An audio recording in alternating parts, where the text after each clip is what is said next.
বলছি, পুরুষ নারী সবাইকেই বলছি, আজকে যদি এই পাপকে ঠেকাতে পারেন না, আর কোনোদিন এই পাপে যাব না, তা আল্লাহ বলছেন অনাহা নাফসা আনিল হাওয়া ফাইনাল জান্নাতা হেল মাওয়া। কেউ যদি অশ্লীল কাজ থেকে নিজেকে হেফাজত করতে পারে, আমি আল্লাহ তাকে জান্নাতুল মাওয়া দিব, আমি তাকে জান্নাতুল মাওয়া দিয়ে দিলাম। এটা আমি অগ্রিম ঘোষণা দিয়ে দিলাম।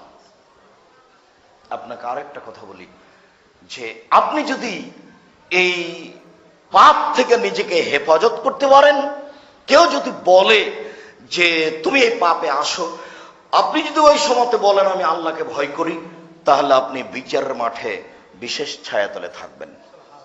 আজ থেকে আপনি বলতে শিখেন মোবাইলে, আমি এই পাপ ভয় করি, এটার বিষয়ে তুমি কথা বলবো না, তাহলে বিচারের মাঠে আল্লাহ আপনাকে বিশেষ ছায়াতলে রাখবেন। 7 শ্রেণীর মানুষকে আল্লাহ বিশেষ ছায়াতলে রাখবেন। তার এক শ্রেণীর মানুষ হচ্ছে যারা বলে কোন সম্ভ্রান্ত পরিবারের মেয়ে জেনার দাওয়াত দিল, তখন বলছে ইন্নী আখাফুল্লাহ, আমি আল্লাহকে ভয় করি। যখনই আল্লাহকে ভয় করি বলল, তখন বিনিময় হয়ে গেল ও বিচারের মাঠে বিশেষ ছায়াতলে থাকবে।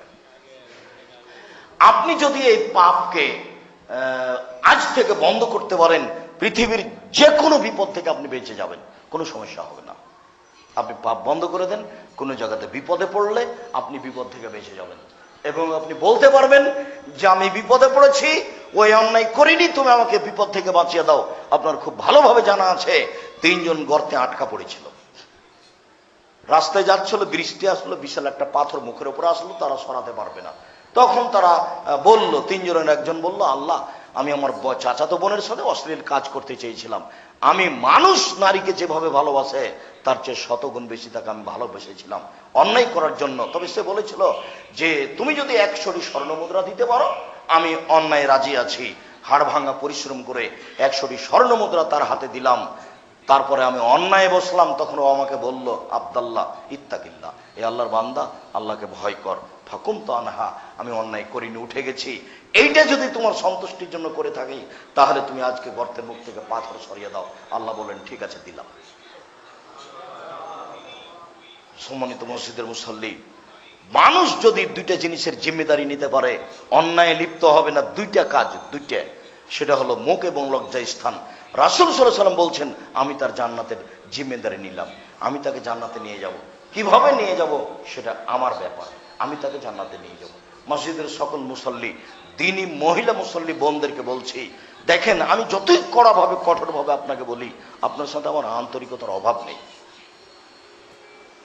আপনার বাসার পাশে আমার বাসা নয় যে আমার ছেলে আপনার বাড়িতে ভাত খাওয়ার পরে পানিটা ছিটিয়ে দিয়েছে, আপনার দেওয়ালটা ভিজিয়ে দিয়েছে, তাই আপনার একটা মন কষাকষি ভাব সৃষ্টি হয়েছে, এটা নয়।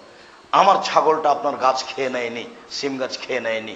আপনার সাথে আমার কোনো দুনিয়াবি দূরত্বের কোনো কারণ নেই। আপনাকে আমি অনেক ভালোবাসি। মাঝে মধ্যে যখন আপনাকে কঠোরভাবে বলি, তখন আপনি কেটে কঠোরভাবে ভাববেন না, মনে করবেন যে এটা আমার কল্যাণের জন্য বলেছে। যে কথা আপনাকে যতই তিতা লাগুক, হক কথা আপনাকে তিতা লাগবে, এ কথাই ঠিক। মর্মে আপনাকে বলছি, আপনি আমাদের একজন দিনী বোন, 4টে কাজ যদি করতে পারেন, জান্নাতের সব দরজা খোলা। 4টে কাজ করবেন, জান্নাতের সব দরজা খোলা, যেটাতে ইচ্ছা আপনি ঢুকতে পারবেন। 1 সলাত খামসাহা, 5 ওয়াক্ত সলাত আদায় করলো, আপনি 5 ওয়াক্ত সলাত আদায় করবেন, নামাজ পড়বেন। 2 সমাজ সাহারাহা, রমজান মাসে রোজা থাকলো, রমজান মাসে আপনি সিয়াম পালন করবেন। 3 আতাত বালাহা, স্বামীকে মেনে চলবেন। তিতা লাগলেও মিঠা লাগলেও মানা যায় না, গালি দেয়, অকথ্য ভাষায় কথা বলে, মারে, তারপরে আপনি মেনেই চলার চেষ্টা করুন।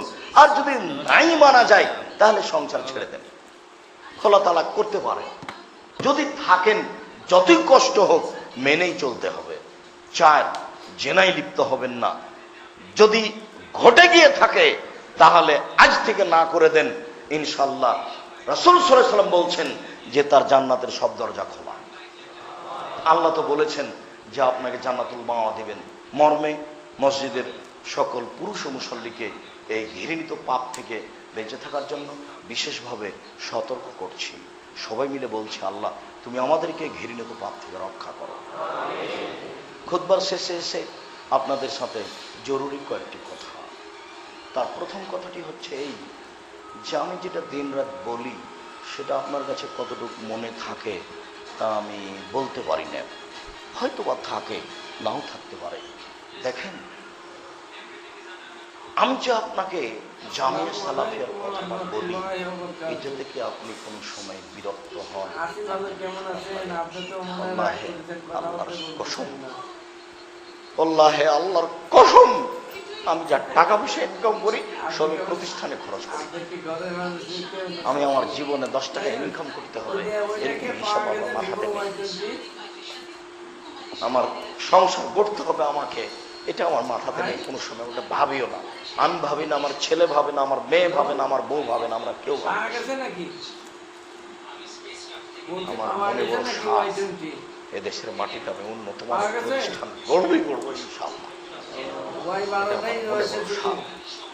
কাজেই এই কথাটি কোন সময় ভারী মনে করবেন না। যেহেতু এই প্রতিষ্ঠান জনগণের পয়সা দিয়ে চলে, 1 মাসে বেতন লাগে, এখন সম্ভবত বেতন লাগবে 17 লক্ষ প্রতি মাসে। জানুয়ারি যে বেতন আসবে, এই দেশে সবচেয়ে বড় প্রতিষ্ঠান, সবচেয়ে বড়। আপনি তো কোনোদিন গেলেন না, মসজিদ নির্মাণ হয়েছে, 3000 মুসল্লি একসাথে সালাত আদায় করতে পারবেন। এটা আহলে হাদিসের গৌরবের বিষয়। একসাথে 90% জমির উপরে মসজিদ, প্রায় 20 বিঘা জমির উপরে প্রতিষ্ঠান, বিশাল প্রতিষ্ঠান। নাম বিমান থেকে নেমে প্রতিষ্ঠানে উপস্থিত হতে পারবেন 5-7 মিনিটের মধ্যে। রাজশাহী বিমানবন্দরে নেমেই খালি বলবেন জামিয়া সালাফে দাঁড়িয়ে পড়া যাবে, অল্পক্ষণ পরে আপনাকে প্রতিষ্ঠানে পৌঁছে দেবেন। যেই কথাটা বলতে চেয়েছি, প্রথমে এই প্রতিষ্ঠানের জন্য দোয়া করবেন, এটা আমার দাবি, এটা ভুলে যায় না যে আল্লাহ তুমি এই প্রতিষ্ঠানটাকে কবুল করো, এই যে আমার জোরালো দাবি। দ্বিতীয়, এই প্রতিষ্ঠানের একটা মুখপাত্র পত্রিকা মাসিক সবাই পড়বেন, এটা আমার জোরালো অনুরোধ। মসজিদের যত পুরুষ মুসল্লি আছেন, যত মহিলা মুসল্লি আছেন, আপনি আমার দিনী বোন, জানি না আপনি মাসিক আলী ইসলাম পত্রিকা পড়েন কিনা। এটা প্রতিষ্ঠানের মুখপত্র পত্রিকা, এ দিয়ে আমি সারা পৃথিবীতে এই প্রতিষ্ঠানটা প্রচার করতে চাই। এই পত্রিকাটা আরবি ভাষায় ব্যবহার হবে, অচিরে বাংলা ভাষায় বের হবে। এখন বাংলা ভাষায় বের হচ্ছে, আরবি ভাষায় বের হবে, ইংরেজি ভাষায় বের হবে ইনশাআল্লাহ। সময়ের ব্যবধান। এই জামিয়া সালাফিয়া ডাঙ্গিপাড়া পাবা রাজশাহীতে সম্মেলন, দেশের শীর্ষস্থানীয় আলেম ওলামারা থাকবেন ফেব্রুয়ারির 13-14, ফেব্রুয়ারির 13-14 বৃহস্পতিবার, শুক্রবার। সামনে সময় হতো আপনার সাথে আমার সাক্ষাৎ হবে কিনা, যার জন্য আজকে এই জুমায় বলে রাখলাম, সাত করে একটু দেখে আসেন, দেখে আসলে অন্তরটা পরিবর্তন হবে। আর সহযোগিতাই থাকবেন 10 টাকা হলেও। আমি আপনাকে বলেছি যে আল্লাহ রসুল সকালে উঠে বললেন তাবুকের যুদ্ধে যেতে হবে, কে কি দিতে পারে? তো ওমর বললেন যে আজকে সুযোগ পেয়েছি, আমি আবু বকর সিদ্দিককে ঠকিয়ে দেব। আমি অর্ধেক দিলাম। তখন আল্লাহ রসুল বলছেন আবু বকর সিদ্দিক তুমি কি দেবা? তখন আল্লাহ রসুল বলছেন, আবু বকর সিদ্দিক বলছেন আপনাকে আর আল্লাহকে বাড়িতে রেখে দেওয়া আছে সব। ও ভ্যান ভাড়াও হবে না, ভ্যান ভাড়াও হবে না, 5 টাকা হতে পারে, ভ্যান ভাড়াও হবে না। কিন্তু উনি যা বলেছেন তার বাক্য ডিঙিয়ে পৃথিবীর কোনো মানুষ যেতে পারবে না। উসমান, তখন উসমান রাদিয়াল্লাহু বলছেন আল্লাহ নবী যত মানুষ যাবে সমস্ত মানুষের অর্ধেকের আমি যাতায়াত খরচ, খাওয়া খরচ দিব। তো মানুষ ছিল 30,000, 15,000 মানুষকে 15,000 উট দিবেন আর 3 মাসের খাওয়া খরচ দিবেন। এর নাম টাকা। বর্তমানে সরকারকে যদি বলা হয় যে 15,000 মানুষকে 3 মাস পালন করতে হবে, এটা কঠিন। উট দেওয়া তো বহু দূরের কথা, বাহনও দিবেন আর খাওয়া খরচও দিবেন 3 মাসে 15,000 মানুষকে। এর নাম ধনী। তো কারো টাকা দিয়ে কাজ হবে আর কারো টাকা দিয়ে বরকত হবে, তখন ওটা আর শেষ হবে না। আবু বকর সিদ্দিকের টাকা এখানে ঢুকে যাওয়া মানে কি, এই টাকা আর শেষ হবে না। এই কাজ করো, ওই কাজ করো, ওই কাজ করে শেষই হয় না, তার মানে বরকত ঢুকে গেছে।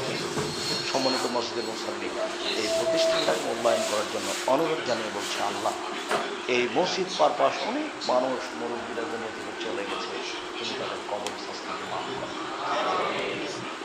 তুমি তাদের কবরকে প্রশস্ত করো, তাদের ভুল ত্রুটিকে তুমি মাফ করো।